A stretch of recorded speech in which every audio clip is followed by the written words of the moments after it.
Welcome to the latest episode of our podcast series for financial advisors. Today's episode is Activating Plan B. Wirehouse Breakaways build a legacy family wealth office. It's a conversation with Trent Leyda, Managing Director and Chief Investment Officer, and Kate Campione, Executive Director and Senior Portfolio Manager at SpirePoint Private Client. I'm Louis Diamond, and this is the Diamond Podcast for financial advisors.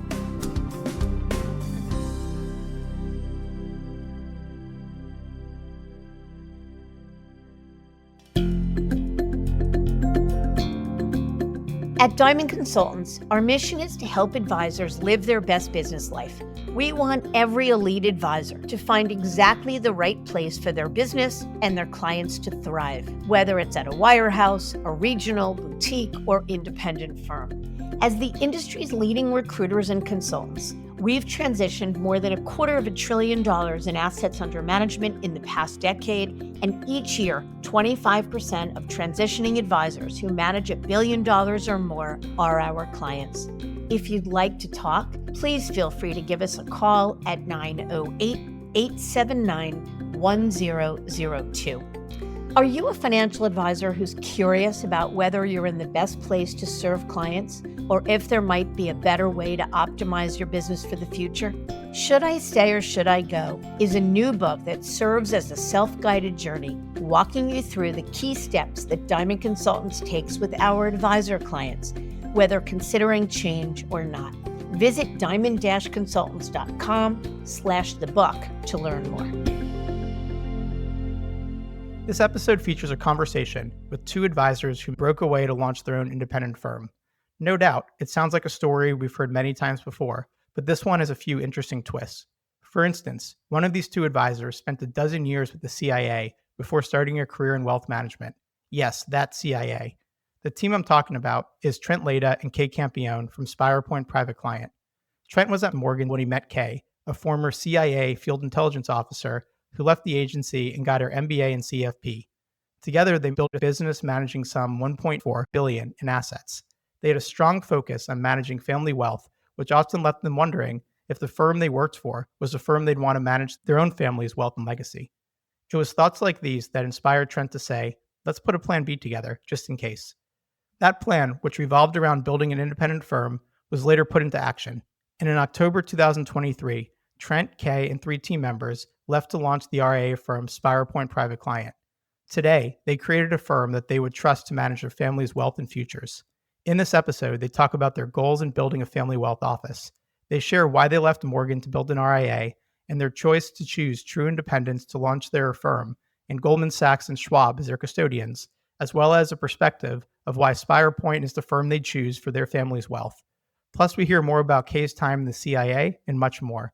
They have a great story, so let's get to it.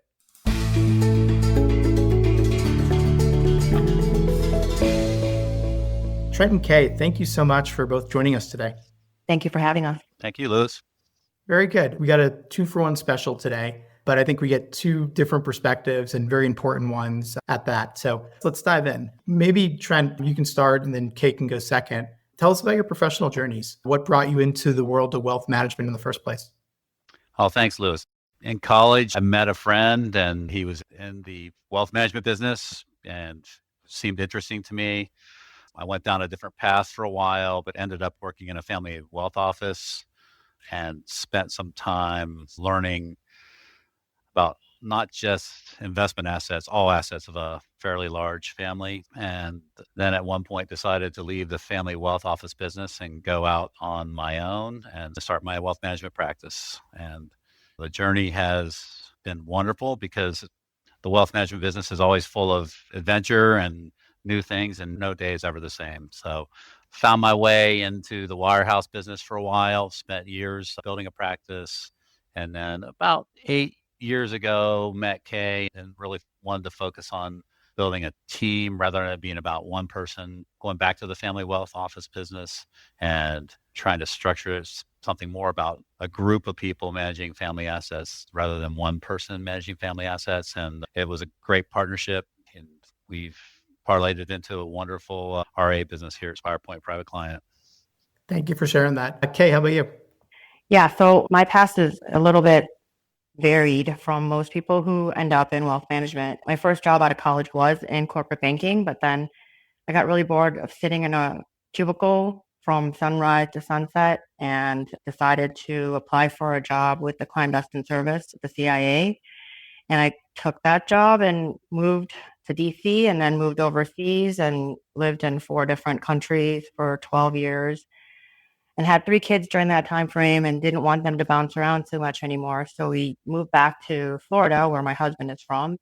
And I started actually working with Northern Trust, which is a Chicago-based firm, and I'm from Chicago, so I was familiar with that name. And then moved from there to Merrill and then met Trent. And that's how I got into Morgan Stanley and eventually to start SpirePoint Private Client. We've done a lot of episodes. I can't say I've found anyone that worked for the CIA as a precursor to wealth management. I have to ask, what did you take from your time at the CIA that you apply to the business? Like, how does it make you a better advisor, business leader? Well, having lived in 4 different countries and 3 different continents during that time, you really get to see what matters to people the most. And you think that everybody is so different, people from different countries and different languages. But really, when it comes down to it, everyone is the same. They want to take care of themselves and their families and make sure that their future generations are taken care of. So there's really a common theme that runs across all humanity, I think, and it is to take care of your family. And how can you do that? I'm not in the health industry. I'm not a doctor. So that's one way people take care of themselves. But the other way is to take care of their finances, to make sure you have a place to live, food on the table. And I think that is one of the elements that came out of living in these various places and seeing how vastly different people on the outside really have very similar objectives. And then the other thing that I got out of it was working for what arguably is the biggest bureaucracy in the world. I really wanted to get away from that. And I got into the private sector specifically because I was tired of all the bureaucracy, only to land in corporations that were building up their bureaucracies. And I think that's part of, I'm sure we'll discuss this more, but part of the reason that we wanted to break away. Right. Very true. I think regardless of how bureaucratic advisors think their firm is, it's probably still not as bureaucratic as the federal government. Absolutely. Probably a safe assumption. So I'd love to learn more about just the partnership dynamic between the two of you. So maybe let's talk about when you're at Morgan Stanley and then now at SpirePoint. What do you each focus on? We focus on families together. And as we're working with the families and the dynamics come into play, Kay does a lot of the next generational educational with some of the clients' kids, or I'll work with one of the clients' children who may have something going on in their life. We take turns working on different relationships with clients and making sure that we're both talking to the same people and getting on the calls together with them, meeting in the meetings with them. So we share the relationships, and there's a lot that goes on in the day-to-day too of a very complicated family. So I think one thing that Kate runs is sort of operational things in our firm, and I run a lot of the relationship things in the firm, but they happen at the same time. So we come together in the meetings with the clients. We come together in the morning and decide here's the things that need to be done for the clients. And then I hand it off to Kay, and she comes back and helps keep me organized. Is the dynamic of what you each focus on, is it different now that you're running an RIA versus being a team at Morgan Stanley? Yeah, I think it is. I think the reason that our partnership has worked so well is we do have very different strengths. So Trent is the outside new business development, relationship management. Those are where his strengths lie. And I also do the relationship management part, but as far as new business, that's not where my strength lies. So I have really taken over the internal workings of the firm in terms of getting trades done, making sure forms are completed, making sure RMDs are completed. So we do have different focuses, but when it comes to the relationships, we do try to work on those relationships together. So I think having 2 different types of people has really added to what we do best. And it has changed from when we were with Morgan Stanley because we didn't have to run the business part of it, right? So we didn't have to worry about who's going to order the toilet paper and who's going to make sure that the electricity is working and the internet is up. So these are all things that are new. And we're also trying to grow our firm organically, of course, but also in terms of looking for other teams or advisors who fit into our ideal model. So that aspect of the business has really been something that Trent has taken over. Yeah, and we'll talk about that a little bit more. But a question for you, Trent. Let's rewind the tape here. So you spent many very successful years in the Wirehouse world. We'd love to just talk about the early days. What was the experience like, and how did you begin to build your business and start to scale it to where it is today? I was fortunate enough to have some interaction with some fairly large families early on, and I knew the type of business I wanted to go after. So it was a little bit slower to start my business. I think everybody will tell you they knocked on doors or cold called in the beginning, and that's what you used to do. I did different variations of that. I was a solo practitioner in the beginning and going out and trying to learn the business, opening accounts, doing financial planning, helping individuals. And it's a long, slow road. It takes a while to build up a pretty large business, but you do get scale after time. And it occurred to me early on that I wanted to work with larger, fewer families rather than a mass number of families. There's nothing wrong with how you approach and the size of clients and what you do. It's just a choice you make. And I think every advisor finds their comfortable spot and they end up there. But in the beginning, you don't just start working with a fairly large, complicated families. It takes some time. Called all the ones that I knew right away, got nowhere, and had to learn the business of just really calling and taking on whatever you can the first 5 to 10 years in the business. And then after a while, you meet the right CPA, center of influence attorneys, estate planning attorneys that send you business because they see how you're doing work, and the business tends to snowball, but it takes a while to build that mass. And I think when you said, Lewis, early on, Wirehouse, I think the Wirehouse does train you to be pretty much solo about you, because everything's based on a number, everything's based on your production and what you do. And then when you realize you want to become some size of scale, you have to be more about a team and less about you. And I think that evolution takes some time. The faster people do it, the better they become, but not everybody gets there. Well said.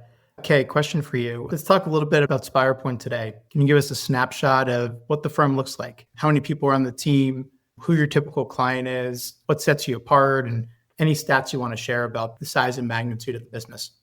Yeah, currently we have 3 advisors, Trent, myself, and our third partner, Jim Beindorf, who came to us having worked as a successful CPA for over a decade. So those are the 3 main advisors. And then we have Chief of Operations, who was a manager at Morgan Stanley. She managed many of the assistants, not just 1 or 2, but many assistants. And so she was at a high level in terms of managing HR issues, compliance issues, risk management, all of those things. And then we currently have 3 support staff. 2 of the support staff are quite experienced in servicing client requests for cash movements and things like that. And we recently hired a college graduate who is training to get his CFA and eventually take over a lot of the portfolio analysis, research functions, as well as step into some of the relationship management. So we're trying to groom him to be sort of the next generation of advisor for us. And that's something that we have planned going forward, is to continue to have succession plan within SpirePoint to have next generation advisors come on board. Awesome.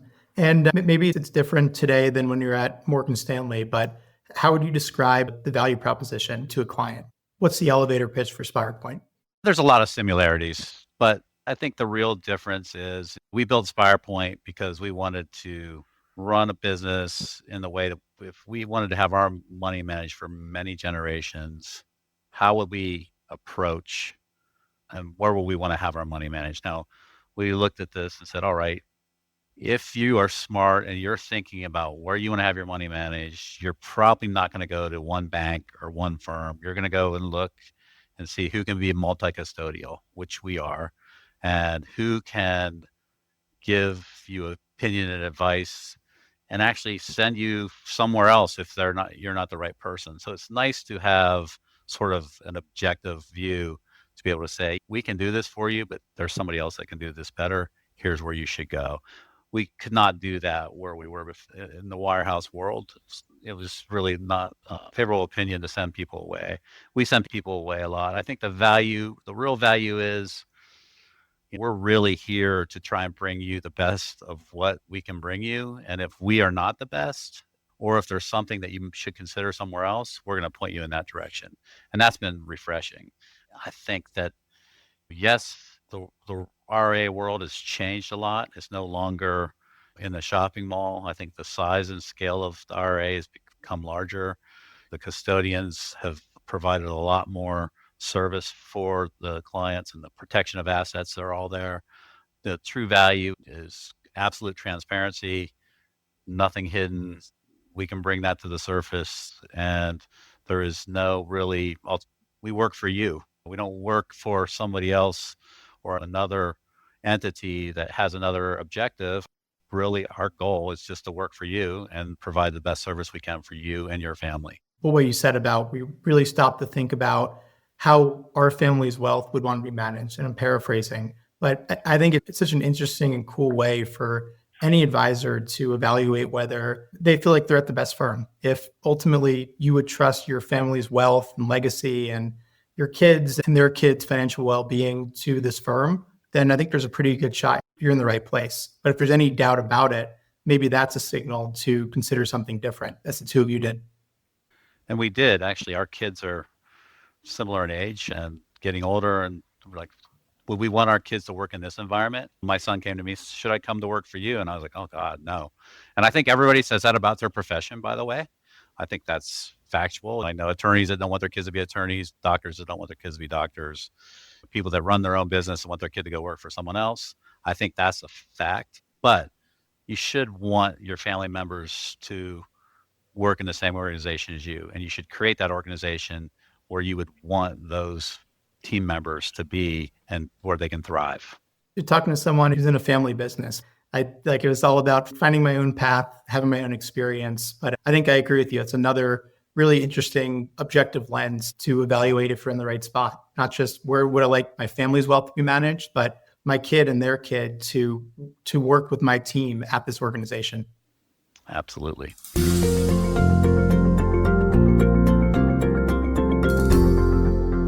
Can you talk a little bit about the size of the business? And is there a typical client that you tend to attract, whether a certain niche or clients above a certain amount of investable assets?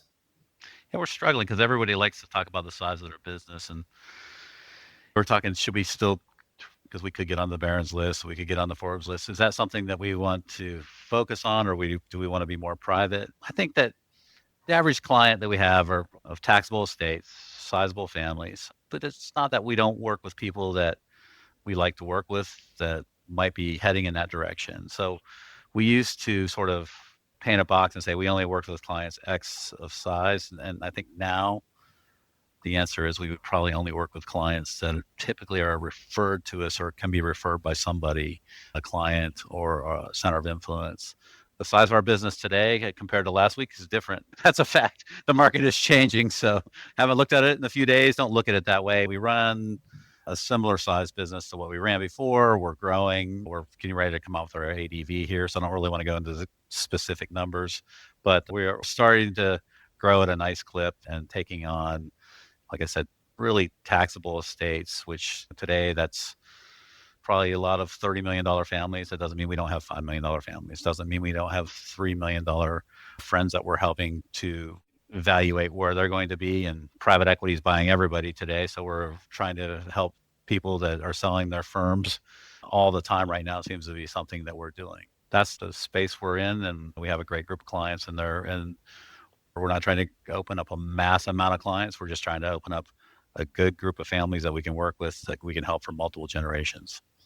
I respect the humility because I know you are in this industry, whether it's Barron's or Forbes or being the top advisor in the market or getting a high number on your ADV is important to some folks. But I think it says a lot about you and the culture and, again, your humility to want to keep that private, which I respect. Okay, a quick question for you here. So your team was, when you're at Morgan Stanley, you were consistently on Barron's and Forbes and clearly were very successful. So many would say that you had a pretty good thing going. I'm sure it made plenty of money, were able to serve clients very well, provided a great experience, were at a great firm. So what motivated you all to start exploring and thinking about life outside of the Wirehouse world? Well, I think the big impetus for me was to create something that would last beyond my career or Trent's career. When you get into the later years of your career, places like big wirehouses start to look at you and say, well, when you retire, we're going to have these other people take over your clients. And it's not just one group. They're going to take your clients and scatter them all over the place. That idea was very unappealing to us because if you spend decades, like Trent has, creating these relationships and nurturing them, the idea that once you decide you can't work full time anymore, those clients get dispersed to people that they don't really know, it's not an attractive thing to think about. So we wanted to start a firm where we could continue to take care of our clients and also create a place where, like Trent said, our kids might want to work or our partners' kids might want to work, where we could even help the community in terms of hiring college kids who need an internship and need a good experience. Now we're in a position to offer that kind of thing to the community that we couldn't do before. So there's a lot of just doing something that's beyond just one individual person's career path. Trent, anything to add? I think Kay's hitting it right on the head that succession planning is important, and not succession of me, but succession of clients' lives and businesses. If not, I would have just taken a check to go somewhere else, and it would have been about me, and we would have taken a check and forget about the clients. But for us, it does. The clients really do matter a lot, and I think that adding the succession plan is important. And it's not our lives that continue, but it's also our clients' lives. And I looked at the models that were available in the retirement plans at the firms, and to me, it seemed to be, it worked for them, but I don't know if it works long-term for the clients.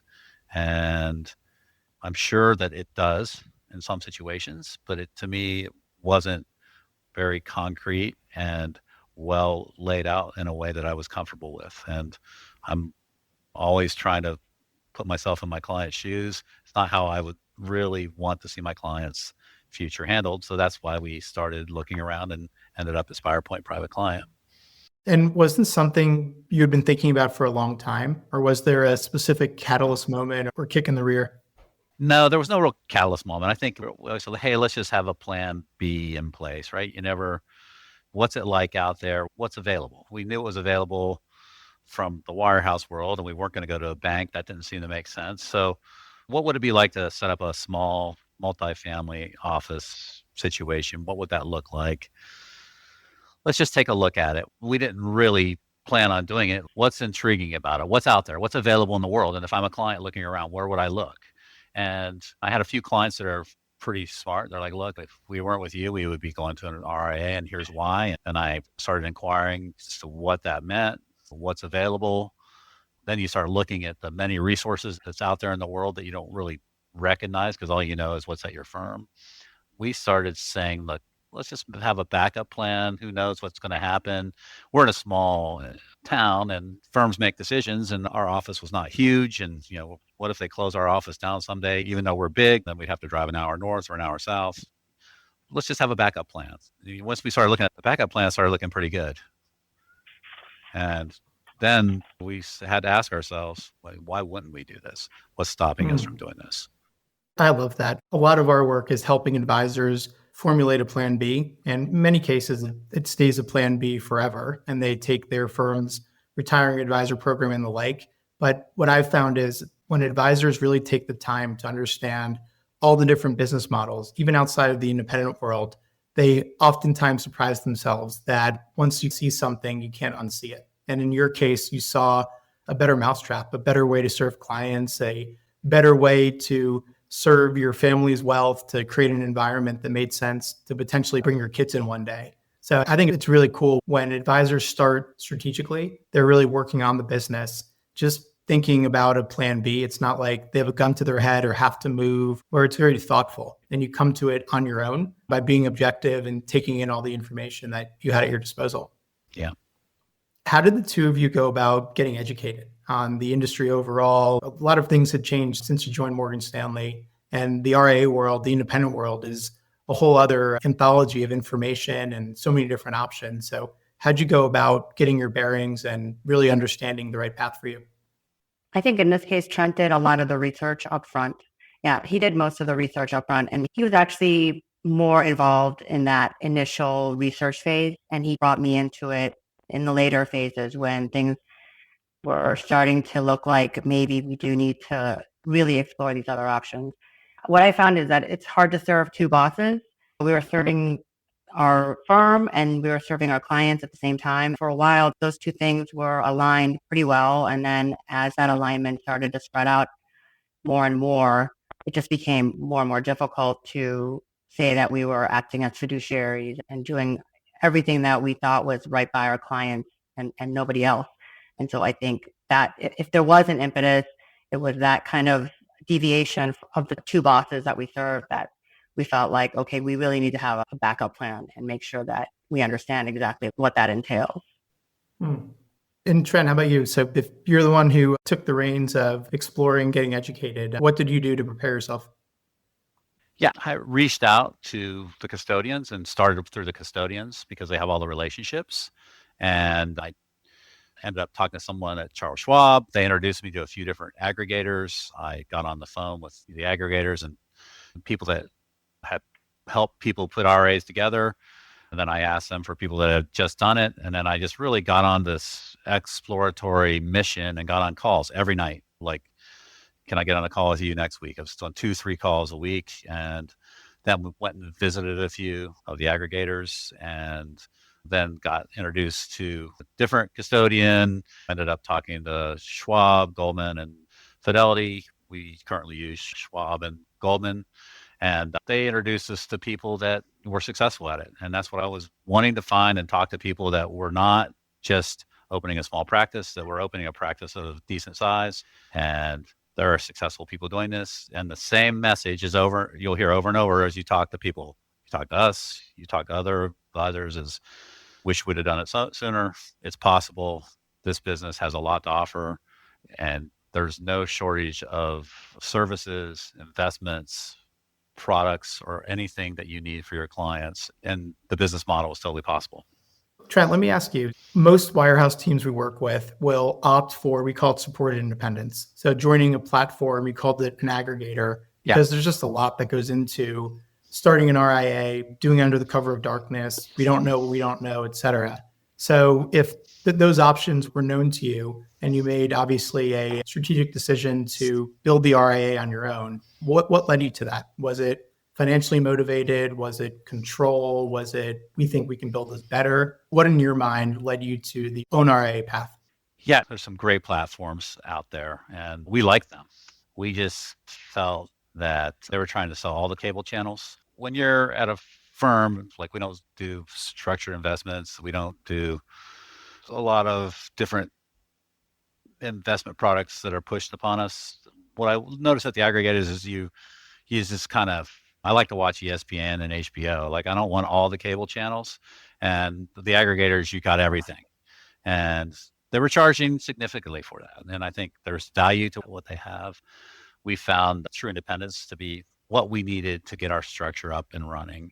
And now Sanctuary's taken on true independence. So we have a great relationship with Sanctuary, who helps run our back office. So really, we depended on true independence to help us set up the infrastructure of our firm, which is the operation, the compliance, because I didn't want to really be a compliance officer. And our background has allowed us to become that. But we found that the structure was available and there were people out there that you could pay and you didn't have to go with some big aggregator who was really, my experience and my look at these aggregators is they're really, a lot of them are recreating the Wirehouse model and calling it independent. That's not that it's not anything wrong with that, but we looked at a few and we're like, wow, that sounds great, but it's a bunch of Wirehouse guys that are creating another Wirehouse that's eventually going to be a Wirehouse. And once you look at private equity today and the future of this business, I think private equity is jumping into this industry in every direction. And is that really the best for your clients long term? Is that going to be the best fiduciary choice to make? I wanted to have control I wanted to have 100% control. I didn't want to have private equity telling me which direction to run the business for my clients. If I was going to go independent, it was going to be us going independent on our own, running the business for our clients, and no one else telling us how to do that for our clients. So in the end, you do outsource certain functions to a platform. Was True Independence, and now Sanctuary bought them. Sounds like you have your own RIA. SpirePoint's its own SEC registered RIA, and makes sense. And why was it important to you to have your own RIA versus becoming an IAR of an RIA? Was it because of the potential disruption from private equity, or was it something else? Yeah, I think it was just control, us having control. We came from a world where we had no control at all. We didn't want to go to a world where all of a sudden, okay, we're independent, but we have other people controlling our business and making decisions for us. We wanted to make the decisions on our own. And we took the hardest path you could take, but it's also the right path and the best path, not just for us, remember, is for our clients. So if not many people say, hey, we're doing this truly for our clients, I wanted my clients to be in the best position one. And Kay, now that you're SpirePoint, where have you personally seen the biggest impact or biggest change for clients? I think the biggest impact really is that we're not having to choose between following some set of arbitrary rules put upon us versus thinking about what is the best solution for the client. So in the past, if a client came to me and said, I really need to buy some real estate here and I don't know anybody there, what can you suggest? In the past, there were some restrictions on what we could refer to or what kind of information we could give to our clients. And now we don't have that. We don't have that restriction. And so it opens up the whole new world and it forces us to be better and more competent on our clients' behalf because the entire world is open to us and we can suggest or we can recommend things that have nothing to do with our firm in many cases, but have everything to do with our clients' value and quality of life. So I think that is the biggest strength that we bring now to our clients. They know full on that we're not beholden to anybody but them. This is a question for either of you, whoever wants to take it. But when you set up SpirePoint, it was a non-protocol transition from Morgan Stanley. So obviously you had to be a little bit more careful and scripted in what you said to clients. But let's move past the initial outreach. As you started to engage with clients and position SpirePoint, et cetera, how did clients respond? Did you have any people that stayed behind, that didn't really understand it, that said, I'm really most comfortable with my assets with a major Fortune 500 company versus with your firm? Yeah, I mean, I think we followed protocol. We could just announce. We couldn't solicit, which was always an interesting conversation. I left and here's where I am. Most people were like, great, when are we moving? And I would say that was probably 80% of it and another 10% have come along, probably the number. But there were a few that actually, one that surprised Kay and I, were like, wow, he ran his own small business his whole career and fought against big corporations, but he stayed behind. I was like, that one mystifies me because he built his business and fighting the big corporations, but he still wanted to stay behind. He didn't understand. And look, we couldn't call and reach out to him for a year. We followed the protocol. Very small percentage of people stayed behind, but people did stay behind. And our thought process of that is, hey, if they don't see the value in who we are and don't realize the level of service we offer over time, then maybe they're not a good fit. So we just had to take the high road, move on. And then looking back at some of the handful of clients that didn't come, there are a couple that I'd like to come along, some that in the long run, we're glad a couple of them didn't come along, but we have brought a successful enough number along that we were not stressed over it. Things happen for a reason. And in every transition I've been a part of, there's surprises going both ways. There's the client you never thought was going to come. And then there's the client or two that's an absolute shocker. And it's all kind of just got to take it in stride. You can't predict it. You can't control it. All you can do is share your truth and position why you think it makes sense for them. But if they're not looking to be swayed, then there's other clients that you can make an impact on. Yeah, I found it to be really humbling to see which clients. There were a few clients we had just onboarded, literally like in the last 2 weeks before we departed. And I thought for sure, there's no way we're going to put this person through this pain twice in 1 month and he's going to want to do this. But he was one of the first ones who called us and said, I'm going where you guys are going. I'm not here for Morgan Stanley or any other firm. I'm here for you guys. And so I think that kind of reaction from a lot of our clients was really humbling for us because we didn't necessarily expect that. And on the other side, there were some clients who we did have to leave behind because change is hard for people, and some of the people just were not up for that kind of change.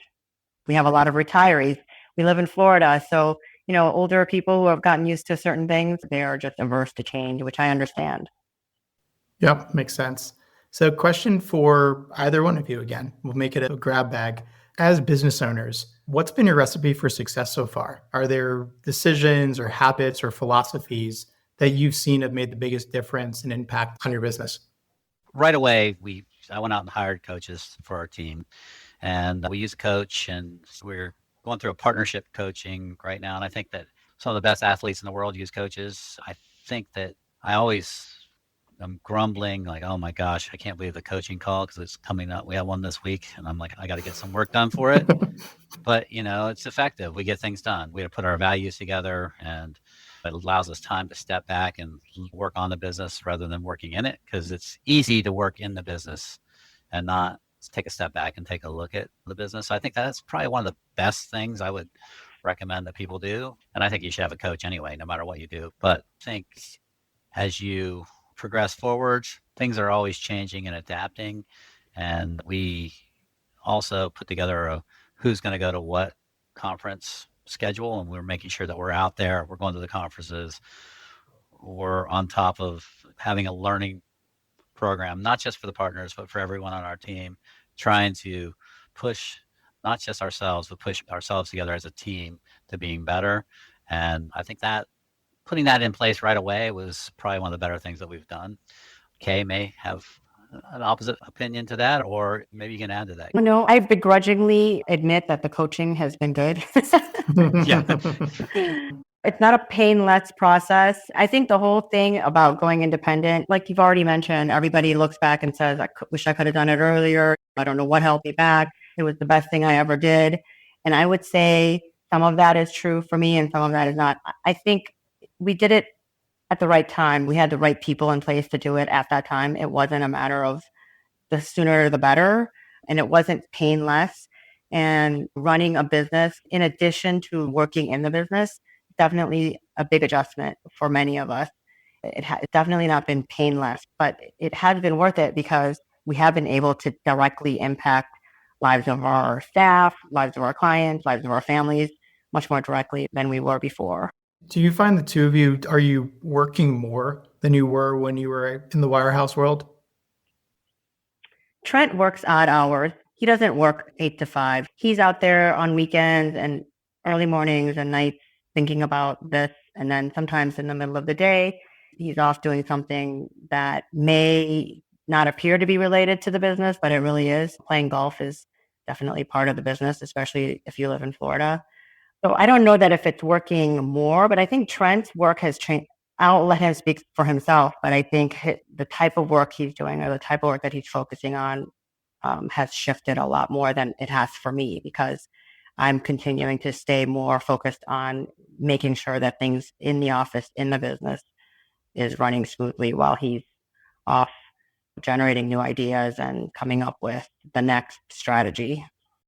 I just enjoy what I do more now, so it's hard to say. I'm excited to wake up in the morning. I'm excited to come to work and do what I do. I wasn't excited before. It became a job for me, and now it's something that I really enjoy. I think our clients recognize that I like what I do. My family recognizes what I like to do. Our team members do. So I really enjoy the time. Golf is an event. If I do retire ever, I will not golf when I retire. So it is work, and I'm not doing it with my family members. So I always say, if I'm not doing it with my family, there's some work involved in it. But I think that the day-to-day is a lot more enjoyable. How about any big surprises, positive or negative? We talked a little bit about client reactions, but anything operationally, just looking back from the transition time that really surprised you, again, positively or negatively? And maybe we'll ask Kay this question.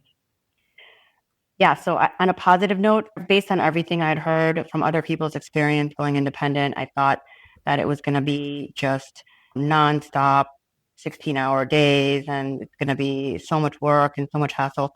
What I found surprising on the good side was, yes, it was painful for 3 months. And then we started seeing the fruits of our labor almost immediately. And everybody was just so much more energized. And that was a really positive surprise for me. How about you, Trent? Anything else to add? I agree with that. And I think one of the most, I can't think of many negatives other than I wish I did it sooner, of course, but I think the most positive is just watching how happy people are to like, hey, we can make this decision. We can do this now. We can make an impact. We've started a SpirePoint monthly charity thing that we're doing. Like we can actually, we don't have the immediacy of how we can help the community and get business done. I thought I was going to work tremendous amount of hours too. I'm pleasantly surprised at how extra time I have to put into working on any of the custodial things that I thought might come into play. It's right. There's people that do those things. Just like at the firms, there's people that do those things. There's people in the world that take care of the business for us. We have an accountant that does our accounting. We have somebody that manages the building. We have people running parts of the business that I thought we were going to have to spend a lot of time on. And I'm pleasantly surprised at how little time I spend doing any of that stuff. That's great to hear. And is there anything that you've learned since going independent that you wish you knew earlier, other than I wish I did this sooner? I wish I knew that there's the amount of investments and available investments that are available to clients that are out there in the world. And I just assumed there was what was available for thousands and thousands of advisors, but there are great alternative investments and access to them. There's great research, not just at one firm. You can look at research from different firms, and everything's available out in this world that I thought was only available, that was just specialized and available to large firms. But you have access to a whole world of investments and available investments. It's oftentimes smaller, more tailored investments that you can't get. And there's a lot of ways to get due diligence to help you filter through those investments to bring the best things to your clients. And I was a little worried about that. And there's a whole industry out here that's available to help deal with getting the right investment vehicles in place. Yeah, I think it's oftentimes misunderstood by many advisors, and probably rightfully so, that everything that an independent business has to do has to fall to their shoulders or their teams. But I think that the best advisors approach the independent world as, okay, we're going to be managing vendors now, and we can really outsource anything and everything that we want to. And you get to decide if the cost is worth it. To use your cable analogy from earlier, Trent, like, do you want every channel or do you only want a couple? And you get to really make the decision on, do you want to invest in the business? Do you want to take more income? Do you want to pay to outsource to make your life easier? But I haven't really found a type of thing or a scenario that couldn't be outsourced or you couldn't hire some help in order to handle. Right. Okay, with this, the same question. Was your big learning or something you wish you knew sooner? Was it similar to Trent's, or do you have a different perspective? Well, it is similar to trust, but I think one thing that nowadays I've come to realize is now that we are independent, we have the opportunity to seek out all these new technologies that are coming up, all this AI technology that we didn't have access to before and may not have had access to, because getting something like that approved through a big wirehouse means waiting and waiting for someone else to make that decision for you. And now we're out there exploring new technologies to improve our efficiency, to improve our client experience. And those are things that we couldn't do before. So it's a lot more exciting to come into work every day and know, hey, there's this new technology that allows you to do X, Y, and Z for your clients and save you 4 hours out of your day. And we can implement that today if we decide to do that. And so those kinds of opportunities are what keeps being independent much more attractive and a lot more fun than just going into work every day and putting in your 8 hours. I agree with that perspective. I love that. 2 more questions and then we'll wrap. For either one of you, I think Kay, let's direct it to you because you mentioned this earlier, that part of the strategy for growing SpirePoint isn't just organic, but also thinking about inorganic means, meaning acquiring or trying to recruit experienced advisors who can bring their clients with them.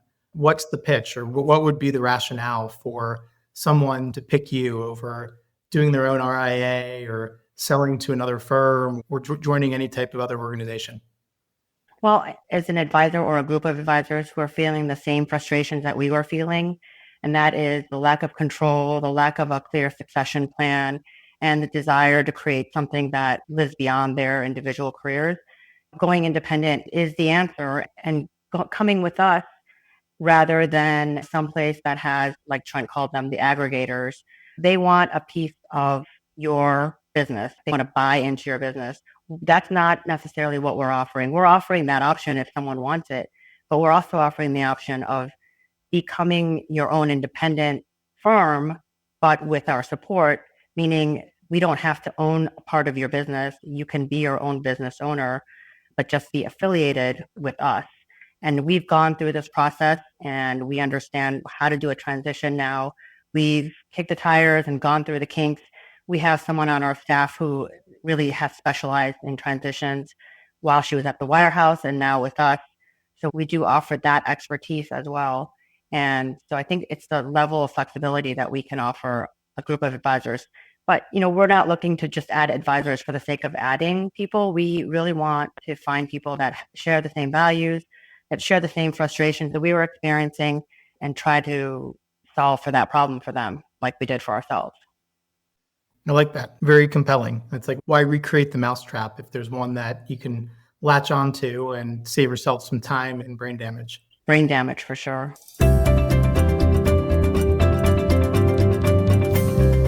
Well, last question here. Let's toss it to both of you. What's one piece of parting advice you'd give to a Wirehouse advisor, old colleagues, et cetera, who are curious about what's going on, but aren't really sure about making a transition? I think I would have a conversation with your firm, Lewis. I listen to advisors all the time and say, hey, I give business owners advice, but why don't you give yourself some advice and go out and take a look and see what's available? It's because you don't know what's out there until you look. And I really think that understanding what's available in the world, so you're doing a disservice to your family if you're not taking a look to see what's available out there in the world. And there are professionals that can help you. You can reach out to us. We can send you to other friends. We might not be the place for you, but you should absolutely take the time for your family and for your clients to go out and take a look at what's available in the world. It'd be pretty hard for you to not to look at this and say, right, that's the best place to run business.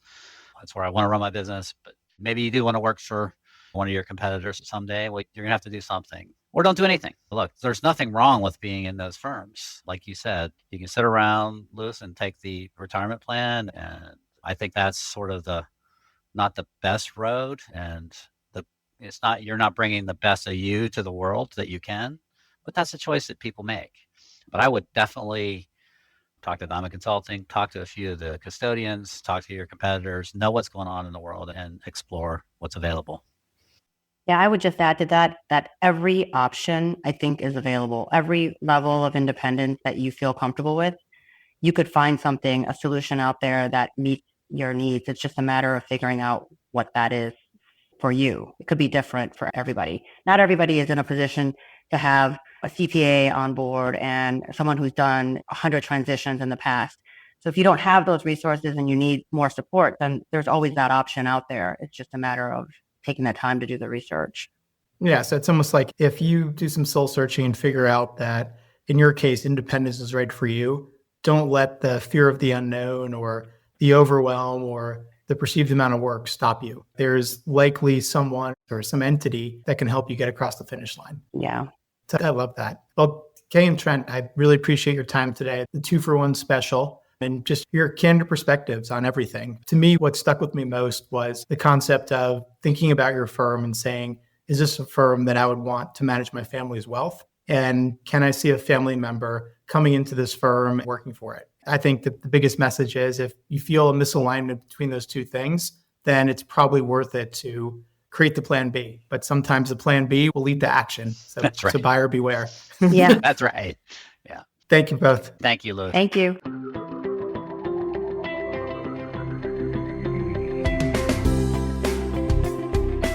As a financial advisor, you hold yourself to the highest standards of integrity, honesty, and credibility.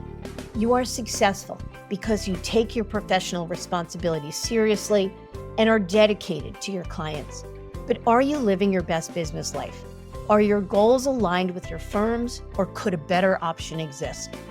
Should I Stay or Should I Go is a book written with you in mind. It's a self-guided journey that walks you through the key steps that we take with our advisor clients.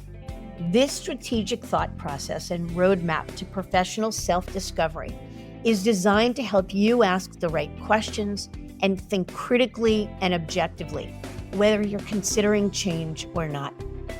Learn how to get your copy at diamond-consultants.com/thebook.